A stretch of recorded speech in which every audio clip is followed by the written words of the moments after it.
कांग्रेस कार्यकर्ता द्वारा अमेरिका में इंडिया टुडे के पत्रकार रोहित शर्मा पर हमला किया। ये घटना निंदनीय है। हम शिवसेना की ओर से इस घटना की कड़ी निंदा कर रहे हैं। राहुल गांधी पर निशाना साधते हुए शिवसेना प्रवक्ता किरण सोनवणे ने कांग्रेस की आलोचना की।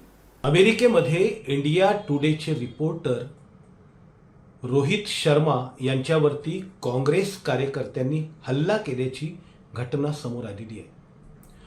काँग्रेस कार्यकर्ते केवळ रोहित शर्मा यांच्यावरती हल्ला करून थांबले नाही, तर रोहित शर्मा यांनी काँग्रेसचे ज्येष्ठ नेते सॅम पित्रोदा यांची जी मुलाखत घेतली होती, ती मुलाखत देखील रोहित शर्मा यांच्या हातातून कॅमेरा हिसकावून ती डिलीट केल्याची घटना समोर आलेली आहे। या घटनेचा शिवसेना पक्षाच्या वतीनं आम्ही तीव्र शब्दामध्ये निषेध करतो आहोत। ही घटना म्हणजे केवळ एका पत्रकारावरचा हल्ला नसून किंवा एखाद्या वृत्तवाहिनीवरचा हल्ला नसून हा संपूर्ण वृत्तपत्र स्वातंत्र्यावरती काँग्रेसच्या वतीनं केला गेलेला हल्ला आहे, असं आमचं मत आहे।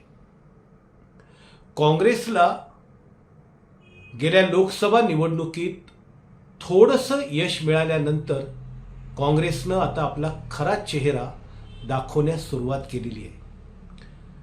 काही दिवसांपूर्वी कर्नाटकमध्ये गणपती विसर्जनाच्या मिरवणुकीवरती झालेली दगडफेक असेल किंवा काँग्रेसचे नेते राहुल गांधी यांनी काही दिवसांपूर्वी प्रसारमाध्यमांना प्रतिक्रिया देताना असं म्हटले की आम्ही जर सत्तेत आलो तर आम्ही आरक्षणाची व्यवस्था नष्ट करून टाकू किंवा नष्ट केल्याशिवाय राहणार नाही। जे राहुल गांधी आपल्या प्रत्येक भाषणातून मैं नफरत की बाजार में मोहब्बत की दुकान लगाने आया हूं अशा प्रकारचं वक्तव्य करतात, त्यांना माझा सवाल आहे की राहुलजी, तुमची हीच मोहब्बतची दुकान आहे का की तुम्ही तुमच्या पूर्वीच्या नफरतच्या दुकानावरती मोहब्बतची ही तात्पुरती खोटी पाटी लावलेली आहे आणि ज्यातनं लोकांमध्ये तुम्ही